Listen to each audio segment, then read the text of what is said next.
Oi, eu sou Marisa Mello, sou uma das curadoras do Olhar de Cinema e eu estou aqui com Cássio Kelm, que é diretor do curta Perto de Você, que está na Outros Olhares. Bom, primeiro de tudo, obrigado por ter aceitado o convite do filme e por estar aqui agora trocando uma ideia com a gente. Queria que você falasse um pouco sobre o... Você se expõe bastante no filme, né? É um filme de quarentena, de pandemia, e que tem muitas outras coisas além disso. E queria que você falasse um pouco. Você foi para a casa do seu pai com uma missão, né? E aí depois você, eu não sei se o filme já estava nascido aí a ideia, né, do filme já estava nascido ou se a ideia do filme veio ao longo dessa missão e como que foi isso e como que você foi lidando com essa gravação desse dia a dia, desse cotidiano e tal, e em relação à sua missão principal, né, que era a conversa com seu pai, imagino, né? Sim. Bem, também quero agradecer também por estar aqui, ao Olhar, pela seleção, ao convite, de poder estar nessa conversa. Na verdade, eu fui com essa missão de conversar com meu pai. Eu não sei se isso vai ser visto antes ou depois do filme, então eu não sei se eu posso dar spoiler ou não. Então, Não, pode. pode, Normalmente as pessoas vão ver depois que vê o filme, né? tá. Mas eu fui para Ponta Grossa com essa missão de contar para o meu pai, falar, ó, pai, me entenda como uma pessoa trans, tudo isso, né? Mas aí realmente a pandemia me pegou de surpresa e eu fiquei em isolamento com ele, e aí surgiu a ideia do filme. Na verdade, eu sempre ando com uma câmerazinha de mão, eu levo ela para tudo quanto é lugar, e que eu tenho muito como uma extensão de mim, assim, quando eu sinto que eu devo filmar algo, eu começo e filmo, sabe? Às vezes sem nem saber o propósito, sem nem saber por quê. Ao mesmo tempo que. E aí eu senti essa necessidade que eu precisava registrar aquilo que eu estava vivendo de alguma maneira, era um escape para minha angústia também.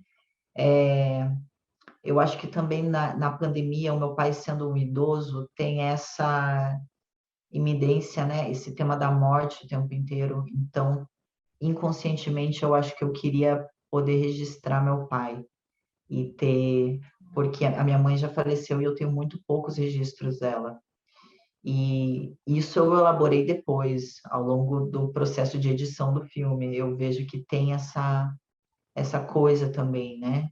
De através do filme eu poder ter, sei lá, eu ter meu pai vivo, porque o filme foi gravado no início da pandemia. Então, eu não sei se todo mundo se lembra, mas o pânico que foi, o choque que foi, a gente não sabia o que ia acontecer, a gente não sabia como o vírus se proliferava, não sabia quase nada do que a gente sabe hoje, né?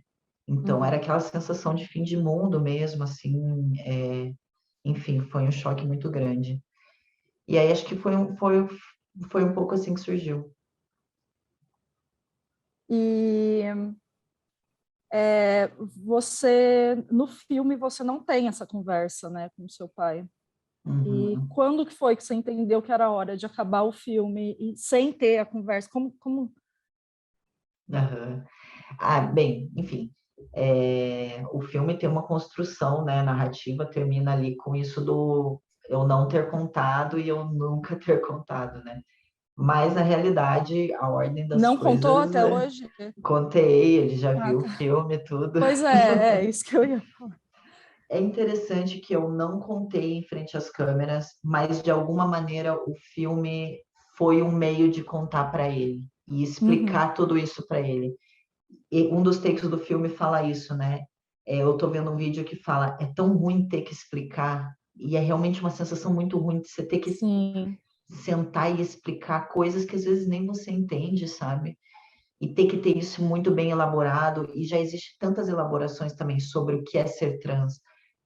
Tem algumas representações no mundo, existe até muitos clichês sobre o que é ser trans, sei lá, muitas representações feitas até pelo próprio cinema, né, de que a pessoa trans é a pessoa que odeia o próprio corpo, ou a pessoa trans sonha em ser cisgênero, sabe? Eu acho que tem uma série de representações que a gente, quando é trans, lida também, a gente absorve também, apesar de que a maioria dessas representações não foi feita por pessoas trans.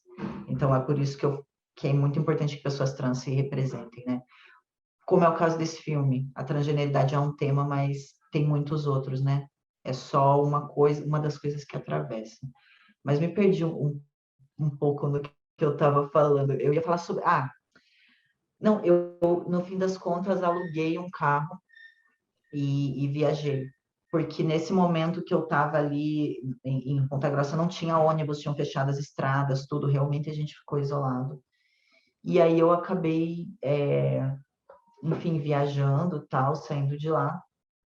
E aí, por chamada de vídeo, foi que eu contei para o meu pai.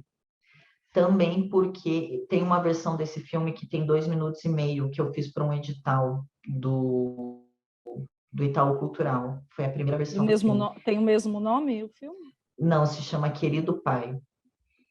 Hum. E aí eu, enfim, tinha feito o filme e precisava contar para ele antes de exibir o filme. Eu não poderia simplesmente exibir o filme sem meu pai saber a imagem dele. Eu precisava da autorização dele, do consentimento dele, mais do que a autorização. Então o filme me obrigou a contar para o meu pai. Mas de alguma maneira, talvez eu tenha feito o filme inconscientemente para isso, sabe?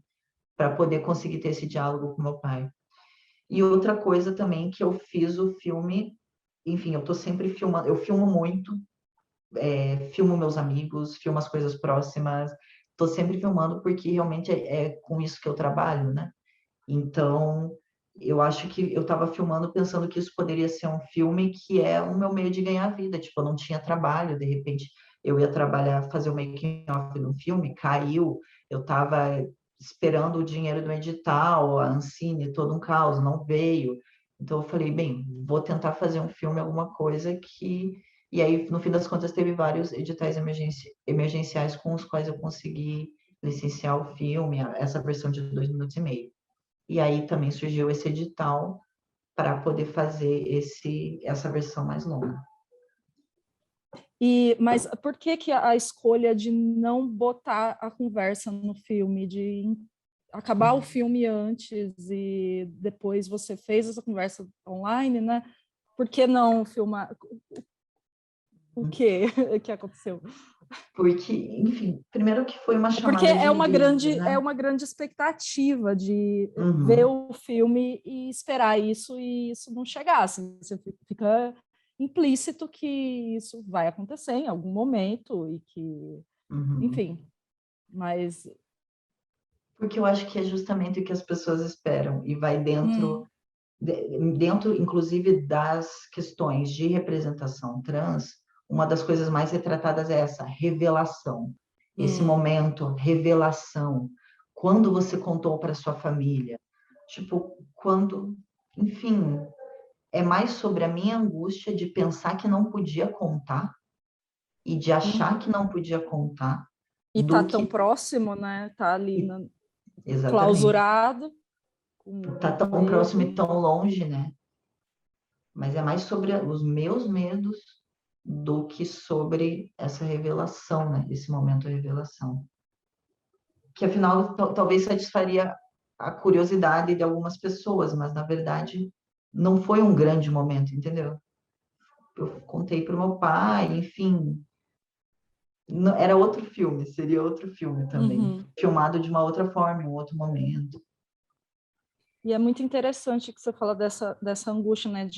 E como você traz o mundo externo para dentro dessa angústia sua, clausurado ali num apartamento pequeno, né? Como esse mundo externo conversa com aquele ambiente muito restrito, né? Sim, porque era uma sobreposição de angústias, né? De repente é a angústia de eu não conseguir conversar com meu pai, mas é o medo dele morrer por causa de um vírus. É um governo que não ajuda em nada e tá vindo notícias o tempo inteiro que tanto são ruins em relação à pandemia, quanto afetam diretamente meu corpo, né, enquanto trans, e muitos outros corpos também. Então, era uma sobreposição de angústias mesmo, né? As incertezas, tudo isso, fake news chegando o tempo inteiro, meu pai idoso recebendo fake news. Então, realmente o online traz essa coisa, né? O mundo todo vai entrando dentro de casa. E não só o online, mas você traz muito de TV também, né? A gente entende o que está acontecendo no mundo muito pela mídia, né? A comunicação ali que vai. Que eu acho que é uma diferença geracional também, né? Entre meu pai e eu, que o meu pai até hoje se informa pela TV, né? Recentemente que ele usa redes sociais, ele usa o WhatsApp e tudo, mas é fundamentalmente a TV. E já não é o meu caso, né? Então, acho que é uma das coisas que marca a nossa diferença de idade. Enfim, né? O meu corpo também fazendo exercício, tudo, enquanto o do meu pai já se movimentando devagar.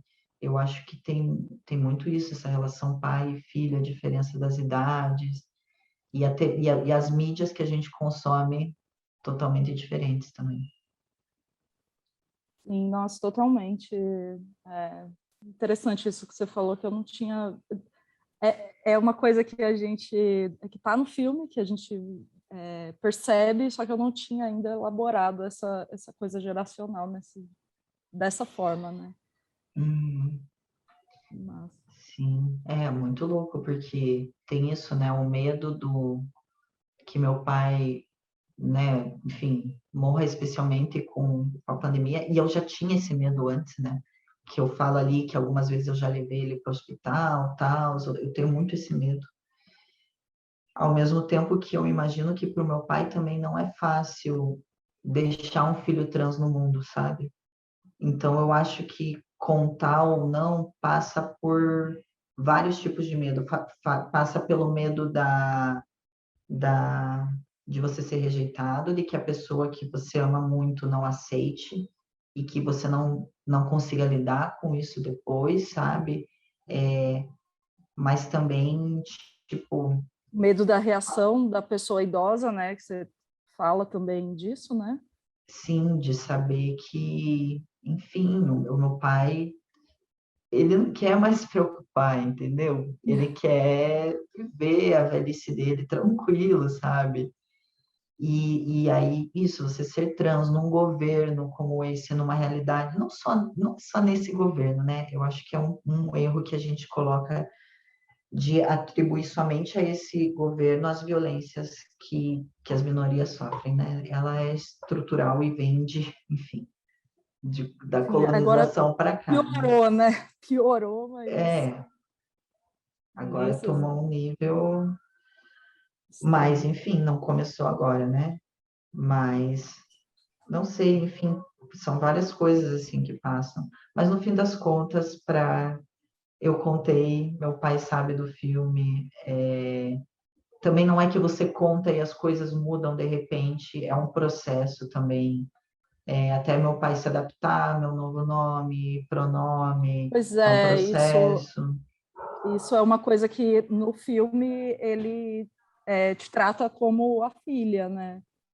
Sim, falam pelo meu nome de registro, tudo, até porque eu não tinha contado para ele que não era mais Sim, aquele nome, né? Então sim. ele também nem tinha como adivinhar, mas ao mesmo tempo, toda vez que eu ouvia me afetava, né?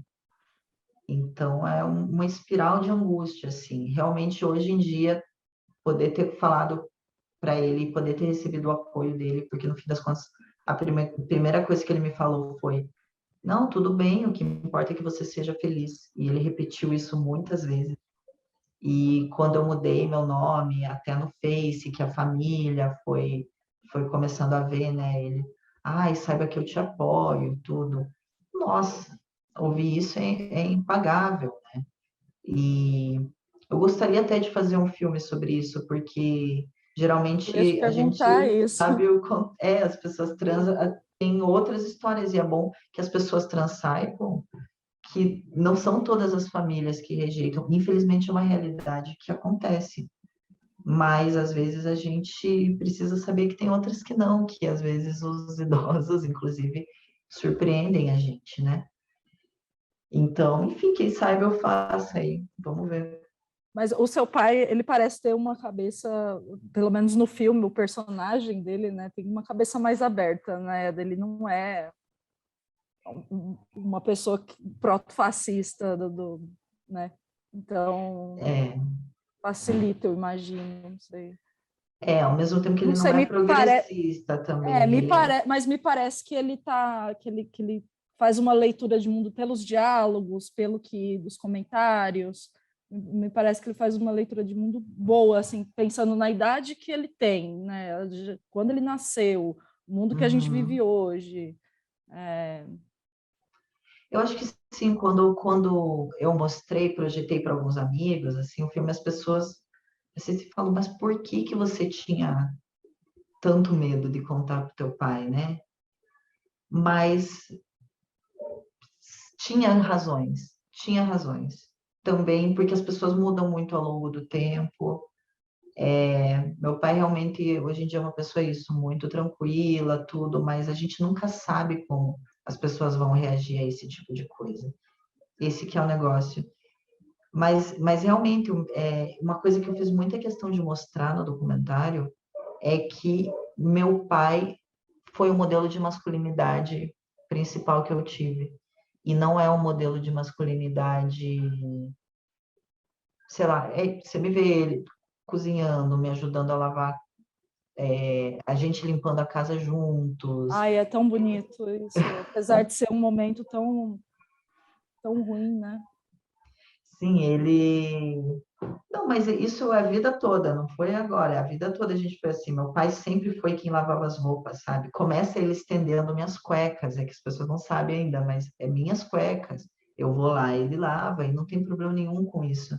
Ele não tem é, que mostrar que é macho, sabe? Ele não tem esse tipo de necessidade. E eu fiz muita questão de mostrar isso, para mostrar também outras masculinidades possíveis que eu expresso e que ele expressa também, através de exemplos, sei lá, mais positivos. E no filme você não faz uma diferenciação entre quando você está com ele, na presença dele, ou quando você está na intimidade, assim. Você é você o tempo todo, né?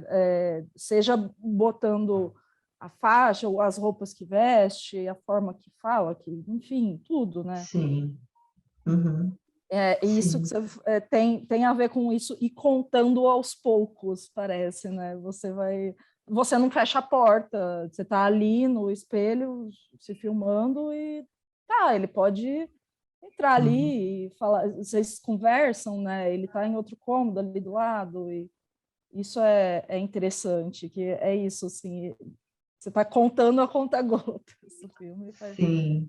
Mas é incrível a capacidade que especialmente os pais têm de editar essas coisas, sabe? É assim com o filho trans, com a filha lésbica, ai, porque chega a namorada é tua amiga. Mano, não é amiga, mas assim, os pais querem acreditar que é. Aham. Então, também essa capacidade é bem louca, mas eu queria mostrar justamente essa proximidade, essa distância, mas ao mesmo tempo uma intimidade que a gente tem e uma liberdade que eu tenho isso de chegar em casa, tirar a roupa, sabe, e botar para lavar e eu botar de cueca e tudo bem, sabe? Não, realmente não escondo essas coisas do meu pai. Mas é louco, né? Você vê a questão da invisibilidade tem muito a ver com isso, que as pessoas editam muito também as coisas. Mas enfim, Nossa, que sei loucura. lá, é muitas coisas. Bom, mas obrigado, então. Já estamos com o tempo estourando aqui. Foi Obrigada a ótima a você. conversa. Bom te ver de novo. Bom te ver. E, e é isso. Até mais. Beleza. Obrigada a você. Até mais.